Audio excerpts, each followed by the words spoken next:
नमस्कार दोस्तों, आज हमारी वीर गाथा सीरीज में मलखान का विवाह यानी पत्थरीगढ़ बिहसिन की लड़ाई का भाग 3 है। इससे पहले भाग 2 में हमने जाना कि राजा गजराज सिंह सूरज कांतामल और मानसिंह को युद्ध में भेजते हैं, लेकिन ऊदल सभी को परास्त कर देते हैं। फिर राजा गजराज सिंह श्यामा भक्तिन को सहायता के लिए बुलाते हैं, तो श्यामा भक्तिन आल्हा के योद्धाओं को बेहोश कर देती है। तो आल्हा डेवा द्वारा सुनवा को महोबा से बुलवा लेते हैं। सुनवा श्यामा भक्तिन के जादू को नष्ट कर देती है। फिर आल्हा राजा गजराज सिंह को जंजीरों से बांध। इससे आगे की कहानी हम आपको सुनाएं, उससे पहले यदि आप पहली बार चैनल पर आए हैं तो आप हमारे चैनल को सब्सक्राइब करें। अब हम बिना देरी किए कहानी में आगे बढ़ते हैं। राजा गजराज सिंह के बंधते ही ऊदल ने जीत का डंका बजवा दिया। फिर फाटक खुलवाकर ऊदल खंदक के पास पहुंचा। ऊदल ने मलखान से कहा, जल्दी बाहर आओ।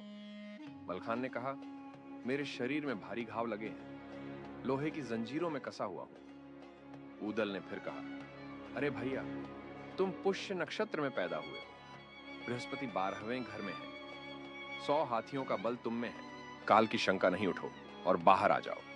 तब मलखान का आत्मविश्वास जागा, लोहे की जंजीरें तोड़ दी और उछलकर खंदक से ऊपर आ गया।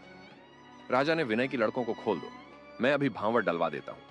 सूरजमल और कांतामल को खोल दिया गया। राजा को भी खोल दिया। भांवर की तैयारी होने लगी। तभी माहिल फिर राजा के पास आया। वह तो बनाफरों से वैर निकालना चाहता था, स्वयं में बल था नहीं, इसीलिए उनके विरुद्ध षड्यंत्र रचता रहता था। माहिल बोला, बनाफर गोत्र क्षत्रिय नहीं है, इनसे विवाह करने पर आपकी साख नष्ट हो जाएगी राजा। गजराज सिंह बोले, पर मैं क्या करूं, उन्होंने अपने बल से हमारे सभी राजपूतों को परास्त कर दिया है। तब माहिल ने फिर एक नया छल सुझाया, आप क्षत्रिय वीरों को कमरों में छिपा दो। आल्हा के परिवारजनों को बिना हथियार के ही मंडप में बुलवाओ। जैसे ही पंडित ब्याह के मंत्र पढ़ने लगे, तभी क्षत्रियों को आक्रमण करने का संकेत कर दो। सारे बनाफर परिवार के सिर काट लो। बिना हथियार उनकी एक न चलेगी। सांप भी मर जाएगा और लाठी भी नहीं टूटेगी।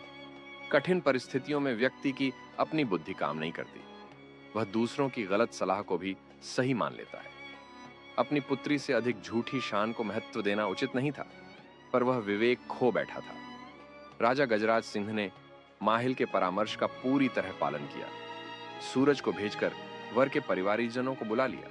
सूरजमल ने भी कहा कि बिना शस्त्र ही मंडप में बैठने का रिवाज है। अतः आल्हा, ऊदल, ढेवा, लाखन, ब्रह्मानंद आदि परिवारीजन बिना शस्त्र ही मंडप में पहुंच गए। मलखान को चौकी पर बैठा दिया गया, परंतु वीर हथियार लेकर आ गए। ज्यों ही भांवर पड़नी शुरू हुई, सूरजमल ने तलवार से मलखान पर वार किया।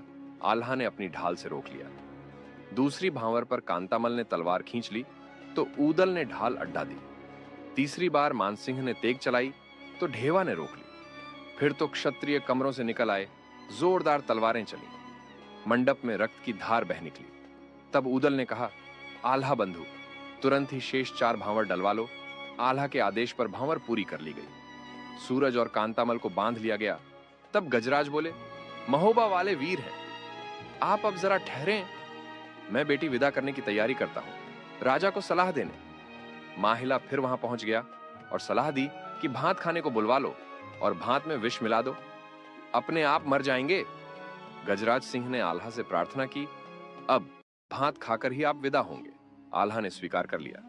राजा ने फिर वही शर्त रखी, केवल परिवार के लोग चलें और हथियार साथ न ले जाएंगे। लोगों ने सोचा, अब तो फेरे हो चुके, ब्याह तो हो चुका। अतः 12 परिवारीजन बिना हथियार भात खाने चले गए। सब ने गंगा जल का लोटा साथ लिया और भात खाने चल दिए। जैसे ही पत्तलों पर भात परसा गया, वैसे ही लड़ाके कमरों से हल्ला बोलते हुए निकल आए। महोबे वालों के पास तो कोई हथियार नहीं था।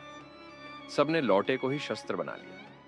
तलवारों के वार लौटे से रोके और लोटों से ही उन पर पलटवार किए। लोटों की मार से ही सब शत्रुओं को मारकर भगा दिया। फिर ऊदल ने गजमोतिन वधू के लिए लाए हुए सब आभूषण सौंप दिए। गजमोतिन का श्रृंगार किया गया और बिना देर किए पालकी में बिठाकर विदा करवा ली। रूपनावारी को सूचना देने पहले महोबा भेज दिया गया। सूचना मिलने पर रानी मल्हना ने स्वागत की, सभी तैयारी करवा ली। सब रानियों को, सखियों को बुलाकर मंगलाचार शुरू कर दिए। स्वागत में चौमुखा दीपक जलाया गया। और वीर मलखान के साथ वधू गजमोतिन की आरती उतारी गई। दोनों वर वधू ने रानी मल्हना, दिवला और तिलका के चरण स्पर्श किए। बारात में पधारे सभी राजाओं को उपहार देकर विदा किया। महोबा वाले बाराती भी विदा होकर अपने घर चले गए। इस प्रकार वीर मलखान का गजमोतिन से विवाह संपन्न हुआ।